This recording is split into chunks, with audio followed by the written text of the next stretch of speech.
Hello friends, welcome to my channel. In this video I am going to discuss introduction of Samuel Taylor Coleridge and his writing style. Coleridge, S.T Coleridge, is a prominent writer in English poetry and very important poet, and you will be studying his poems as well. So to understand his poem you should understand his writing style, how he employed that style in his poems. So begin with his introduction. S.T Coleridge, he was born on 21st October 1772 at St Mary, Dinonshire, England, and died on 25 July 1834 near London. And he was English lyrical poet, critic, philosopher as well. And his prominent work is obviously the lyrical ballads, which he collaborated with the Wordsworth and published lyrical ballads.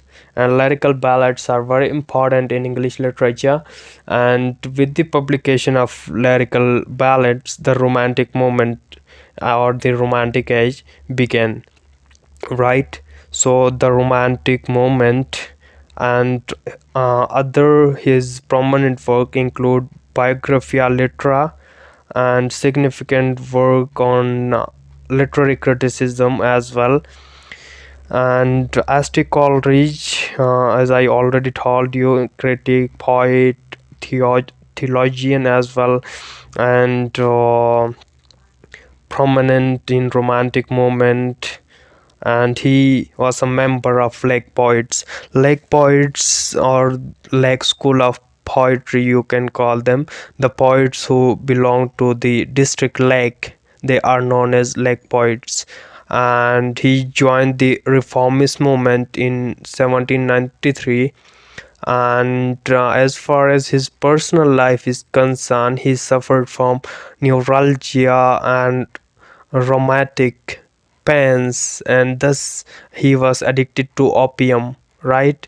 And so this his life is full of pain and suffering, and this is also reflected in his work, right? And other his prominent works or poems include the Kubla Khan, which is included in your syllabus, and I'll cover it inshallah. And other prominent include the Rhyme of Ancient Mariner, which is very famous, and he coined the terms and phrases in English language, for example willing suspension of disbelief and many more, and influential figure in American transcendentalism as well. This is his biography and early life, which is not none of our concern, right? And we'll jump to his writing style, right?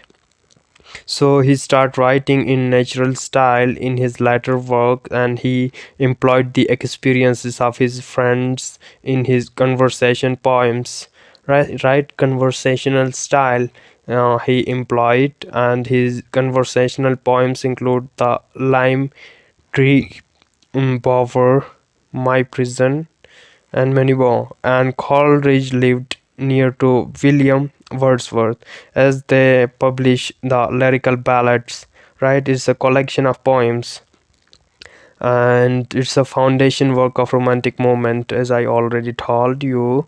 And he also write about the political religious theory, right? And move on to his writing style, right?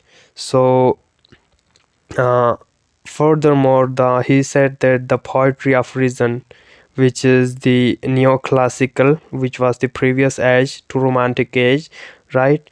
The romantics, they just you can call the romantic poetry or the poetry of revolt, because they revolt against the neoclassicism or the poetry of reason, right?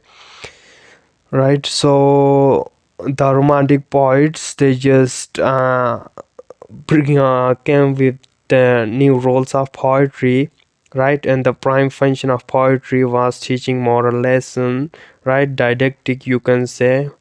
and consequently the poetry was unable to appeal to the senses.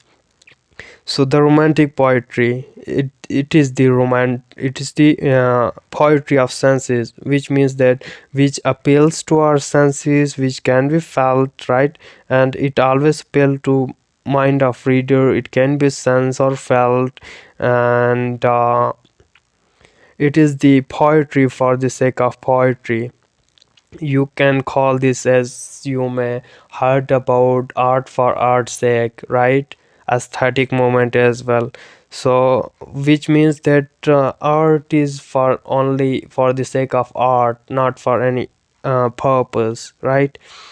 So it brings pleasure in readers, right? And the romantic movement in poetry is pioneered by Wordsworth and S.T Coleridge, and writing style of Coleridge is satisfying, and he introduced supernatural elements in his poetry.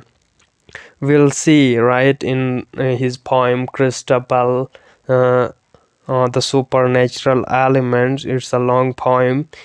I'll cover it, right? And he employed magical realism, and elements of medievalism as well.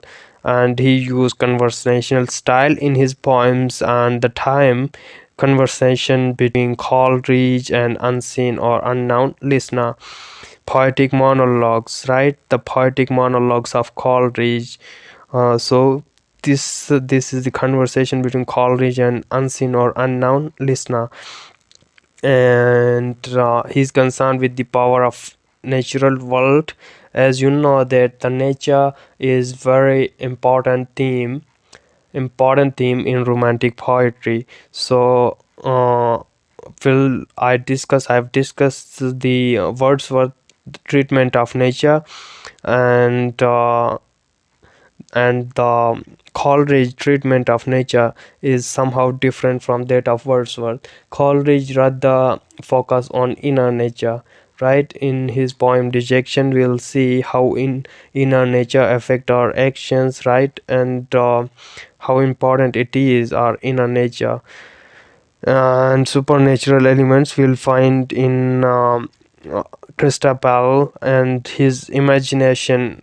Coleridge is renowned for his imagination, and I'll discuss his imagination and themes of Coleridge work in another video, because this will go too long, and become boring. So Coleridge imagination, three levels of imagination: primary, secondary, and tertiary. And so his masterpiece Kubla Khan, it is his poem. I'll discuss that as well. And that is the product of his poetic imagination.